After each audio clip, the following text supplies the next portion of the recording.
नमस्कार मित्रांनो, मी जितेंद्र जयंत घाणेकर तुमचं स्वागत करतो मनातलं पानावर या आपल्या यूट्यूब चॅनल.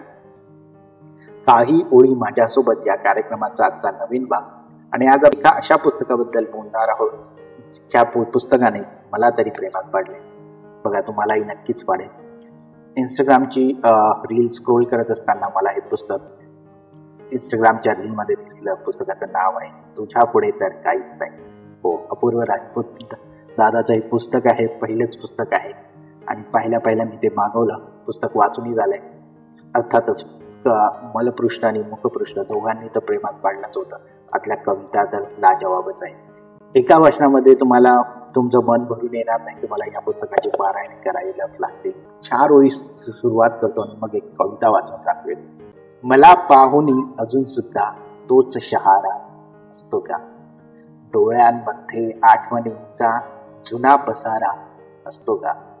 पोटामधल्या आगीमध्ये ज्यांच्या इच्छा जळलेल्या अशा विचारांसाठी सुद्धा तुटता तारा असतो का? नक्कीच प्रेमात पाडेल. तर मग सुरू करूया. काही ओळी माझ्यासोबत.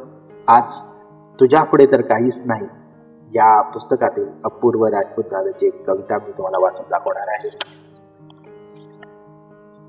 कवितेचं शीर्षक आहे दाट शक्यता आहे. तुला नव्याने मी दिसण्याची दाट शक्यता आहे. प्रवासात या धडपडण्याची दाट शक्यता आहे. जमेल तितके बोलायाचे टाळत जा माझ्याशी. जमेल तितके बोलायाचे टाळत जा माझ्याशी. प्रेमामध्ये तू पडण्याची दाट शक्यता आहे. कविता गजला माझ्या साऱ्या जपून वाचत जातो. कविता गजला माझ्या साऱ्या जपून वाचत जातो. जुन्या वेदना ठसठसण्याची दाट शक्यता आहे. दिवसा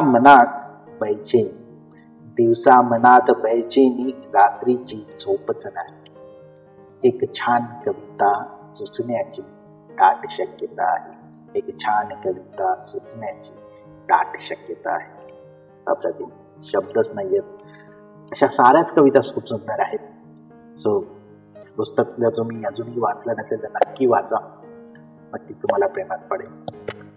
हा व्हिडिओ तुम्हाला आवडला तर व्हिडिओला लाईक करा, शेअर करा, तुमच्या मित्रमैत्रिणींना सांगा या पुस्तकाबद्दल.